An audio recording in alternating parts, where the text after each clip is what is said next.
บ่ครับต้องพยายามอ่านข่าวเฮาให้เพิ่นหลายๆเพราะมันเป็นอันว่าอันนี้ พอแล้วก็เห็นกวดเรา เรา กดเรามันเป็นตุกก็เห็นสิเพิ่น บ่ใช่ใบมะเขียบได้อย่าให้มันดีนะเหล้าขาวก็ใบมะเขียบใบมะเขียบอยู่นี่มีนะอยู่แถวนี้นะมันมีอยู่เบิ่นบ่เห็นมีอยู่ใบเขียบอ่อน มือเทียบ ร้อนบาดมือได้ลูกเอ้ย มาเทียบ บ่ร้อนบาดมือได้ฮะบ่ย่านบ่บาดมือน่ะบ่ บ่ปากบ่เว้าแฮงได้เพิ่นนะ เมารถมื้อคืนนี่แฮงมื้อวานนี่แฮงนักพี่น้องเอ้ยคนอื่นเมาเบียร์เจ้าของเมารถมื้อใดก็อันว่าตัวคิดว่าจะสิผูกแขนล่ะ ประมาณ14เนี่ยถ้าอายเฮาแหละ ฟังมึงอ้ายโตนำมัด2คนแล้วเพราะว่าอยากสิสมาพ่อแม่นำเลย แล้วก็มัดแขนเลยบัดนี้ ยัง เนาะ ดีได้สิโตยังมีพ่อแม่ให้สมมาอยู่พ่อแม่เฮาติบ่ได้มีได้ตายป้าเบิดล่ะตายตั้งแต่ยังน้อยๆพุ่นได้พอ โด เฮาย ตายยังซ้ำอันน้อยกว่าอีหล่ะน้อยนี่ครับถ้าพ่อเสียอะไรก็แม่ก็เลี้ยงลูกผู้เดียวมา6คน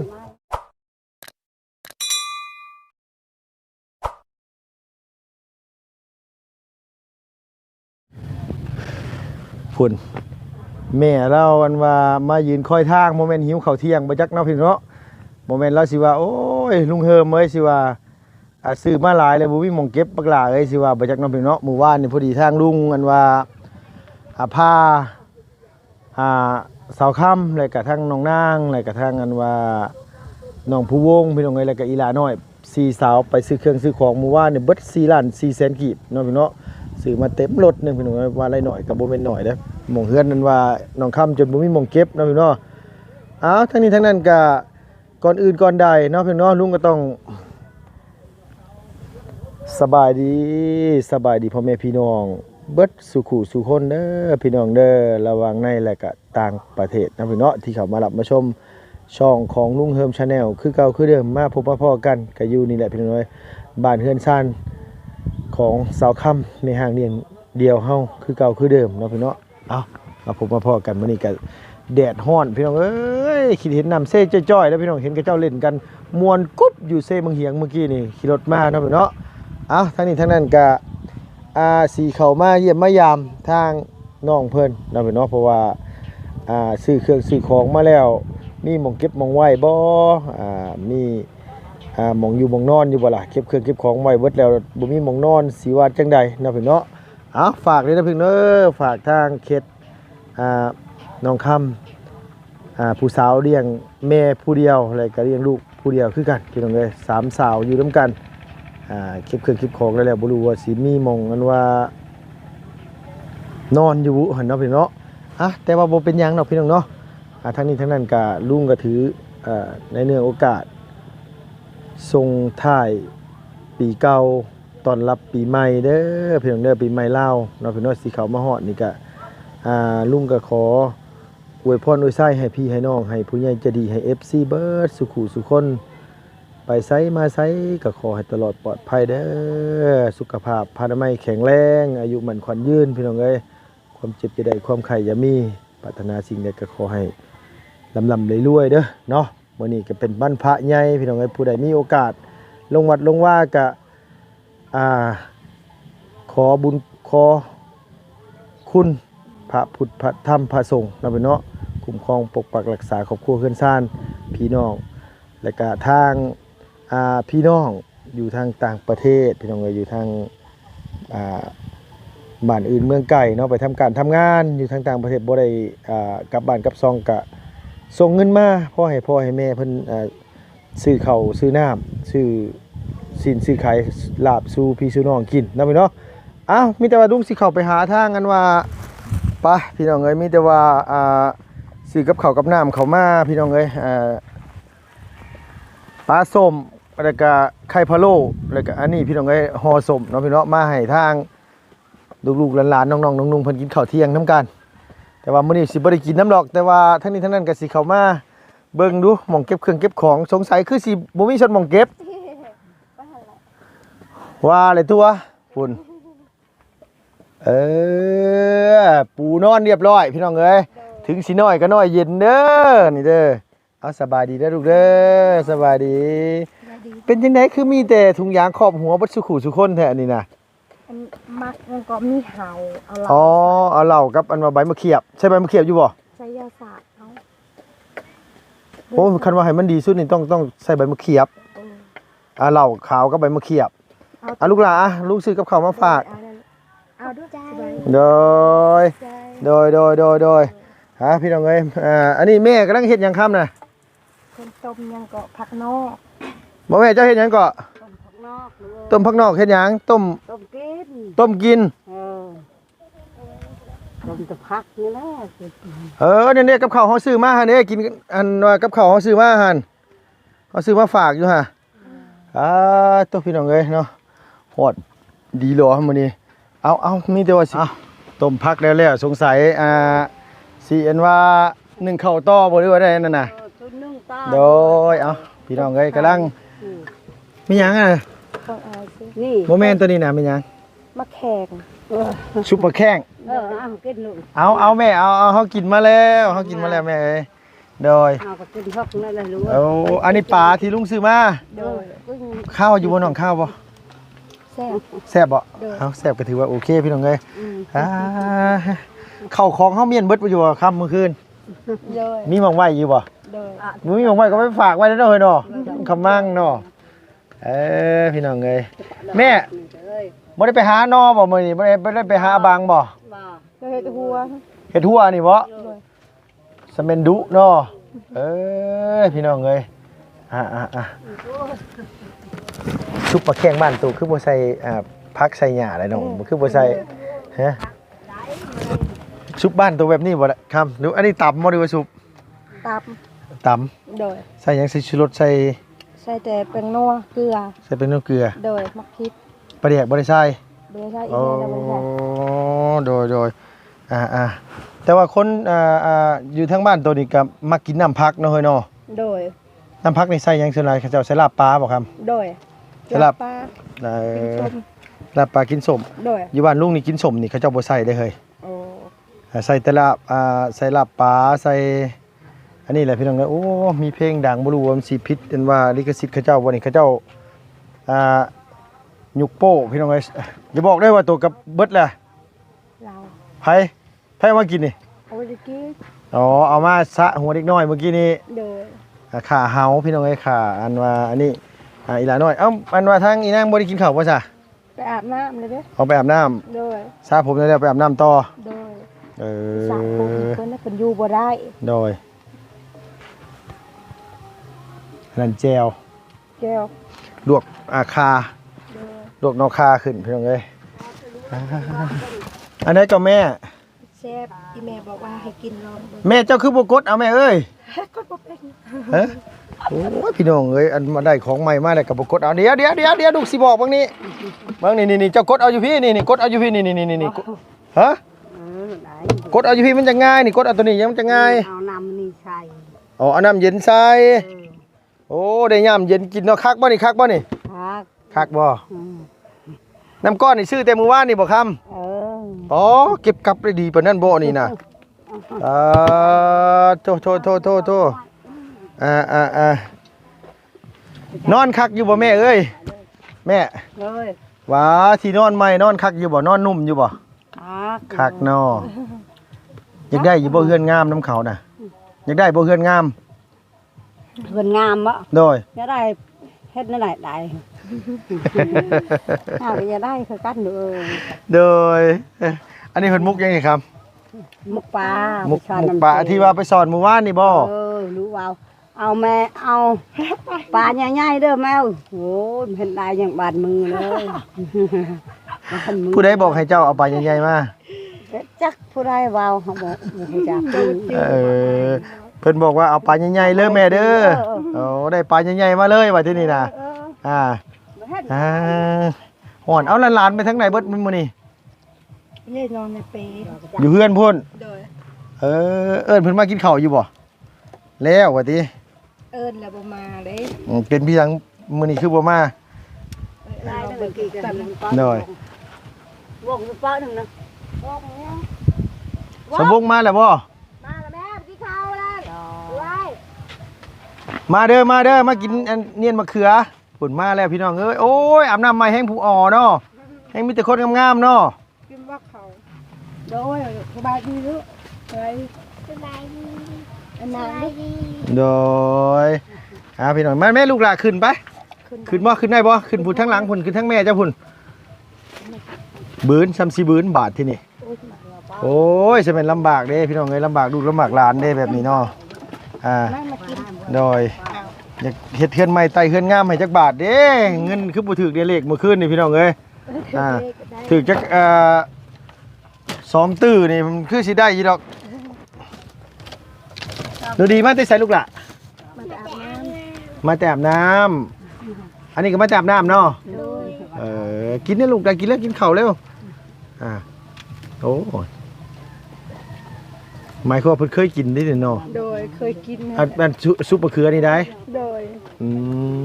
น้อยบ้านนอกเขาเจ้ากินแนวนี้แหละมีแจวเขาก็จำแจว สบายดีอ่ะ โดยสบายดีโอ้ยตอนแรกก็นึกว่าเวียดทั้งใดได้ดิน่ะคิดว่าพี่น้องเวียดทั้งใดอบหน้าอบผิวขนาดได้มากินข้าวไหมนั่งมาแม่มากินน้ำกันแม่ซื้ออันว่าปลาสมพี่น้องเอ้ยกับอันว่าห่อส้มอะไรก็อีกอย่างอีกเนี่ยนะไข่พะโล้กินแล้วข้าวเที่ยงนะ ยังกินได้ข้าวเช้า กินได้ข้าวเช้า โดย ได้ ฝนตกคันฝนตกไม่ไปหาหน่อไม้มาแกงนี่ได้อเฮ้ย ออกตกไป ไปหาเป็นอยู่บ่เป็นอยู่บ่เคยไปหาอยู่บ่ครับอันว่าบุ้งตัว เคย บ่ป้าฮ้อนดีๆดอกมื้อนี้ฮ้อนแฮงพี่น้องเอ้ย มือลงไปหาทำไม มื้ออื่นบ่แท้บ่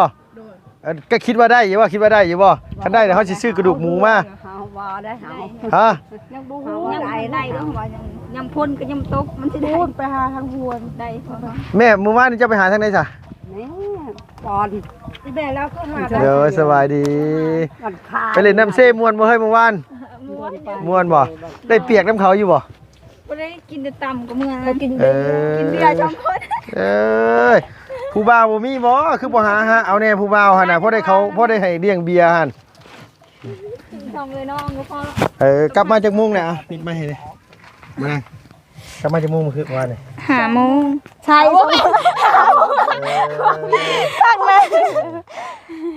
พาก็ไปนั่งกินตำผู้บ่าวก็บ่ได้แซวน่ะตางามปานนี้ก็ได้ แซวยังบ่บุญน้ำไผเนาะนั่งอยู่2คน จ่ายเองว่าติ ใส่เองว้าวแน่นซื่อเนาะ ปกติเขาก็หาให้คนจ่ายให้แล้วแต่เก่าเป็นผู้สาวงามปานนี้เนาะดูดีเนาะ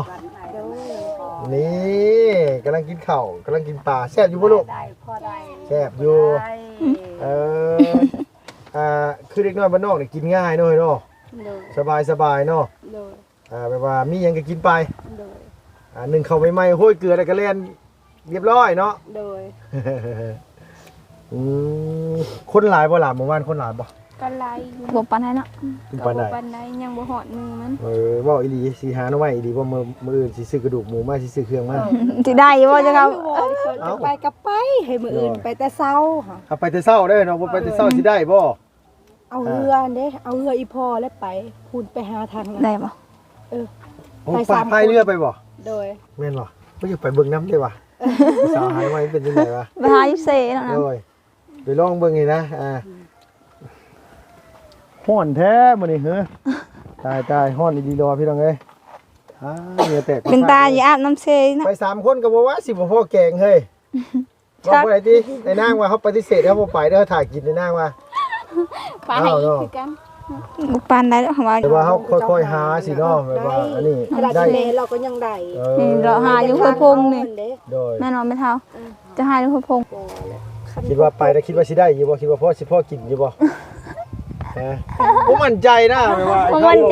ใจเลยแบบว่าผมมีความแบบว่าได้แน่ๆ ได้ เลยลุ แต่ ง กระ นี่บ่ ตูน แม่น นั่นแหละได้ แบบ กระตูน คิดอยู่ยันสงสัยยันสิไปหายันตลาดได้ลุงมาได้ว่าเพิ่นเปิดเพลงพี่น้องเอ้ยพี่น้องเอ้ยคือเจ้าเปิดเพลงบ่รู้ว่าสิได้หรือบ่ได้บ่นี่เพลงกันว่าดังซ้ำสมัยน้อยซ้ำพี่น้องเอ้ยพอแห้งมันเข้ากล้องมานี่ก็ได้นางบ่ไปเล่นน้ำอีกบ่ล่ะมื้อนี้ฮะบ่ได้ไป โดย มื้อใดสิไปบัดทีนี้มื้อเขาเจ้าสงน้ำพระก่อนจังไปเนาะอยู่เซฟโปนนี่เขาเจ้าสงน้ำพระนี่เขาเจ้าเฮตามทางบ่ล่ะหรือว่าใดๆเขาเจ้าทำ แม่นบ่ครับ ตามทางแหละ ให้ตามทางเนาะ ตามทางตามวัดนี่แหละตามทาง ตามวัด ไปตะ เนาะ กี้มีแต่ไปแต่ ไปโฮสซื่อๆเห็นเขานะ ในวัด โด บ่ ยในวัด ไปวัดในวัดเนาะอยู่วัดตะโคงนี่แหละเนาะ วัดตะโคงวัดยังก็ไป วัด ทาง วัด ส ส วน มน้ำมีอย่างนี้แหละ วัดซบน้ำ โดย วั มา ดส จา วน ก น้ำ กันมาเลย เสโปนเก่าแนวไปคู่วัดเลย ไปสิวัดเลย โดย สรุปแล้วนี่ถือผีหรือถือพุทธนี่สองอย่างเลย สองอย่างเลย ผู้ว่าผู้สาวไปได้เข้าในเมืองเขาก็ถือพุทธหน่อยเนาะ โดย เขาสิถือผีบ่ได้ได้เนาะหมู่งานบุญงานศิลป์เจ้าของสิไปอันนี้กันอยู่หั่นบ่ได้ได้เนาะ ไปได้หมดสิบอกแต่ไปได้ใช่ไหม ไปได้ใช่ไหม ลาวอยากไปโฮสอีหยัง โดยบ่ง่ายว่า โดย ประเพณีลาวเฮาคันว่าให้ดีสุดก็ต้องถือพุทธนั่นแหละพี่น้องเอ้ย โดย ว่าง่ายแต่ว่าอยู่พี่น่ะมันบ่มีวัดแหละมันก็เลยแบบว่า มันจำเป็นหรือว่าพ่อแม่เฮาพาถือมาแหละ โดย มันก็ต้องเฮ็ดตามที่ตามคล้องเนาะเอาว่าง่ายแต่ว่าคือแบบว่าศาสนานี่คันว่าเฮาไปในเมืองนี่นะก็ว่าง่ายว่าเฮาอยู่ตามสถานที่เฮาไปอยู่ที่แบบนั้นเฮาก็ต้องถือแบบนั้นเนาะ โดย โดย ผู้มาแม่ดอกแต่ว่าเห็นคนลาวเฮ็ดก็อยากเฮ็ดแบบ อ๋ออยู่บ้านนี่บ่เคยเฮ็ดแมันบ่ โดย ไม่เคย บ่เคยอยู่บ้าน ไปเฮ็ดเวียกเนาะไปเห็นเพิ่นเฮ็ดแล้วก็ลองเบิ่ง มื้อ ก็ ปี เฮ็ด ใหม่ลาวสินะสงกรานต์นี่แหละก็ชนเพิ่นก็จะเอาสมมาพ่อแม่ โดย ขอขมาลาโทษเพิ่นเอาแล้วบาดที่นี่เข้าบ่เฮ้ยโอ้มีของที่นี่น่ะ โอ้ยมีมิดเขาใช่ไหม สมมาพ่อแม่ขอขมาลาโทษเพิ่นบางเทื่อปีหนึงเฮาต้องมีเว้าอยู่แล้วผิดพลาดหรือว่าเว้าบ่ม่วนหรือว่าเฮาอาจสิอารมณ์เฮาตามสถานการณ์บางเทื่อผิดเทียงก็ต้องเว้าอยู่แล้วล่ะ โดย แต่ฮอดปีใหม่สงกรานต์เพิ่นก็ต้องขอขมาเพลงพี่น้องเอ้ยขอโทษขออภัยหลายๆอันว่าเดี๋ยวสต็อปกล้องเดียวอันนี้อยู่แต่ว่าคือว่าง่ายคืออันว่าอยู่พี่นี่บ่เคยเห็นไผเฮ็ดเนาะ โดย บ่มีไผพาเฮ็ดแล้วก็บ่ได้เฮ็ดเนาะ โดย แต่ว่าพ่อไปอยู่ในเมืองแล้วก็เห็นเพิ่นเฮ็ด กระมอน เอาแล้วพี่น้องเอ้ยบาดนี่แด่นขึ้นอีกบาดนี่นะสันสิม่วนเฮาไปล่ะไปม่วนอยู่น้ำเซ่ผู้ไปเฮาไปฮ้อนปานนี้ไป ไปก็ยากอีกเนาะ จะได้ เพิ่นเป็นเฮาหลายบ่ครับ โดย ต้องพยายามอ่านข่าวเฮาให้เพิ่นหลายเพราะว่ามันเป็นอันว่าอย่าง พอแล้วก็เห็นกวดเรา เรา คนเรามาตุกตุกก็เห็น เนาะ เลย บ่ใช่ใบมะเขียบเด้ออย่าให้มันดีนะ แม่ เราขาวก็ใบมะเขียบใบมะเขียบอยู่นี่มีนะอยู่แถวนี้นะมันมีอยู่เบิ่นบ่เห็นคือเห็นมีอยู่ใบมะเขียบอ่อน เลยเทียบ แต่ว่าบาดมือได้ลูกเอ้ย มาเทียบ บ่ร้อนบาดมือได้ ฮะ พยานบ่บาดมือน่ะบ่ บ่ปากบ่เว้ายังได้เพิ่นนะ เมารถมื้อคืนนี่แฮงมื้อวานนี่แฮงนักพี่น้องเอ้ยคนอื่นเมาเบียร์เจ้าของเมารถเอ้ยมื้อใดก็อันว่าตัวคิดว่าจะสิผูกแขนล่ะ ประมาณ14เนี่ยถ้าอายเฮาแหละ ฟังมึงอ้ายโตนำมัดสองคนแล้วเพราะว่าจะชีสมาพ่อแม่นํเลย แล้วก็มัดแขนเลยแบบนี้ ยัง นะ ดีได้สิโตยังมีพ่อแม่ให้สมมาอยู่พ่อแม่เฮาติบ่ได้มีได้ตายป้าเบิดล่ะตายตั้งแต่ยังน้อยๆพุ่นได้พอ โด เฮา ย ตายยังซ้ำอันน้อยกว่าอีหล่ะ นั่ น้ น อย แหละ นี่ครับถ้าพ่อเสียอะไรก็แม่ก็เลี้ยงลูกผู้เดียวมา6 คน โอ้สุดยอดของความลำบากนะตัวเฮาสิมาฮอดมื้อนี้ก็บุกบืนดีได้อเกิดสิมาฮอดปานนี้ก็ได้ยอมรับว่าตัวเองสุดเติบอยู่ได้อ นั่นแหละว่าอายเก่งแฮงหยังวะ คันว่าบ่ซั่น สู้ได้มา บ่ ส่ำนี้ ไปฮอดไสหรอกคันว่าคันเฮาอยู่นิ่งน่ะคืออ้ายเว้าหั่นแหละคันเฮาอยู่แบบว่าอยู่บ้านนอกบ้านนาเฮาสิน่ะโอกาสเฮาสิเติบโตหรือว่าสิมีหรือว่าสิแบบว่า อันนี้คือคนอื่นเขาค่อนข้างสิยากหลาย โด มันบ่แม่นเรื่องง่าย โอกาสแบบนี้น่ะนอกจากที่แบบว่าเนาะเฮามีผู้มีส่วนหลายๆแล้วเฮาแบบว่าเฮาเฮ็ดสวนยางอีหยังสินะนั่นน่ะโอกาสน่ะมีคันว่ามีสวนยางหลายๆเป็นพัน 2,000 ต้นจังซี่ โดย คันเฮาอยู่แบบว่าอ่าตามภาษาบ้านเฮานี่บ่ได้ คือปลูกไม่บิ๊กสิคันปลูกหลายนี่ก็มี โดย แม่นต้องได้มีดิน โดยมาที่นี่ก็ไม่บิ๊กนี่มัน6 ปีตัดเทื่อ7 ปีตัดเทื่อมันก็ซ่าเนาะมันคือยางได้สมมุติว่ายาง8 ปีแต่ที่เหลือเฮาก็กรีดทุกปีแล้วมันก็ได้เงินเข้ามาซุมื้อสินะมันก็บ่ได้แต่ช่วงอันว่าใบไม้โดนตอนนั้นแหละมันอยู่บ้านนอกสิมันก็คันเฮาบ่มีแนวเฮ็ดดีๆดอกยากพี่น้องเอ้ยแต่ท่านพี่น้องเขาเจ้าสิข้ามไปไทยหลายบ่คนลาวเฮานี่ข้ามไปไทยหลายแท้ๆนะ ลอยแฮง อยู่บ้านตัวนี้ก็มีไปหลายอยู่บ่นะ ผู้เดียวแล้วนี่แหละ ตอนนั้นอายเฮาไป อ้ายตัวก็ไปว่าตะกี้ ไ ไป แล้วไปเฮ็ดเวียกอยู่กรุงเทพเพิ่นบ่ลอยเด้ออยู่ บ่ฮอด อ้อย ตัดอ้อยแถวนี้นะ อ๋ ซื้อ อตัดน้อยแถวอันว่าแถวอุดรแถวอัน แม่ นี้ น บ่ แม่น บ่ได้บ่ทันได้ข้ามไปฮอด แถวมุก กรุง นี่ เท แห พ ละ เอาไป แถวมุก อยู่วันนี้ลูกเอาผมพบ ได้แล้วเฮาสิเมื่อแล้วเฮาบ่ไหวแล้วเฮาสิเมื่อโดดน้ำเซ่แล้วแม่เอ้ยเฮาบ่ไหวละฮ้อนแห้งมื้อนี้น่ะครีมทาหน้าก็เอาบ่อยู่เด้อมื้อนี้เด้อหน้าเลยหน้าลำเด้อมื้อนี้เด้อบอกไว้เด้อเมื่อนี่เด้อเฮ้ยเด้อ โดย เดี๋ยวมื้ออื่นมาสรุปได้สิไปหาบ่หน่อไม้หรือบ่หา ถามเขาก่อนไปบ่ ไปบ่ไปก็อัดเสียงบอกกันเด้อ ทางย่านบ่ได้อีหา มาดูเอ้ย ฮะ หน่อไม้เฮาก็ชอบเทื่อเลย เตะ โอ้บ่มีแล้วฉันน่ะบ่มีแล้วบ่หาก็ได้คันอยากสิซื้อมาแต่มื้อสิโปน โดย มาเฮ็ดกินเอง แต่ว่ามาเฮ็ดอยู่นี่เฮ็ดตอนแดดๆสินี่บ่ไหวพี่น้ บ่ อง ไหว เอ้ยจากเฮ็ดอยากเข้าอยากเข้าปานใดก็เฮ็ดแล้วมันเมื่อยมันร้อนแล้วมันบ่อยากเข้าเลยคันมาเฮ็ดก็มาเฮ็ดแต่ช่วงแต่ ประมา ช่ว ณ งแรง แม่น พอดีซ้ำเฮากินนั่นว่าเชสวนวะ มื้อนั้นโดยทำนั้นคักอยู่นั่นล่ะเนาะโอเคบ๊ายบายไปแล้ว เอาสบายดีป้าลุงในลูก สบายดี ส เด้ บายดี อ เอาไม่ให้อ้ายไงมื้อนี้บ่ได้มีหยังมาฝากเด้อ โดยบ่เป็นหยัง หน่อยหมู่ว่านนี่อันว่าน้องเพิ่นสิย่างไปน้ำเซ่ลุงก็เลยอันว่าออกไปพร้อมกันพี่น้องเอ้ยก็เลยอันว่าเพิ่นไปเล่นน้ำเซ่เพิ่นว่าเมื่อเด้อนางเด้อโดยพี่น้องเอ้ยเนาะสำหรับคลิปนี้ก็มาเยี่ยมมายามทางน้องคำมาเบิ่งกันว่าหม่องเก็บเครื่องเก็บของมีหม่องเก็บหม่องเมียนบ่ว่าซั่นว่ามาก็โอ้ยหาหม่องเก็บหม่องไว้ก็บ่มีพี่น้องเนาะเอาในใดก็ตามแต่พี่น้องลุงก็ต้องกราบขอบคุณขอบคุณขอบใจพี่น้องขอให้อยู่ดีมีแห้งอย่าเจ็บอย่าจนลำรวยๆสุขภาพพานามัยแข็งแรงอายุมันขวัญยืนนะพี่น้องเด้อสำหรับคลิปนี้ไปแล้วพี่น้องบ๊ายบายสบายดีเด้อพี่น้องเบิดสู่คู่สู่คนพี่น้องที่ฮักที่แพงลุงเฮิมชาแนลขอบคุณในหลายพี่น้องไปแล้วเด้อ